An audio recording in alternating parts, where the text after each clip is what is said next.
पद्मिनी भद्रे आयुरारोग्यदायिने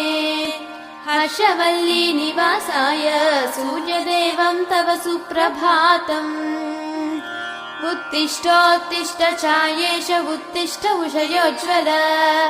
उत्तिष्ठ पद्मिनी कान्त लोकानां मङ्गलं कुरु मातः समस्त जगतां मधुकैटभारेः सव्येतराक्षी परितोषिणि पद्मनीड्ये नाथानुबद्ध भुवनावनबद्ध दीक्षे प्रत्यक्ष दैवतरमे तव सुप्रभातम् छाये किलाश्रित वरप्रद कल्पकल्पे विस्वाप्तधाम निलयामल दिव्यभासे आयाहि शीघ्रमघनासिनि संश्रितानां श्रीसूर्यदैवतरमे तव सुप्रभातम्।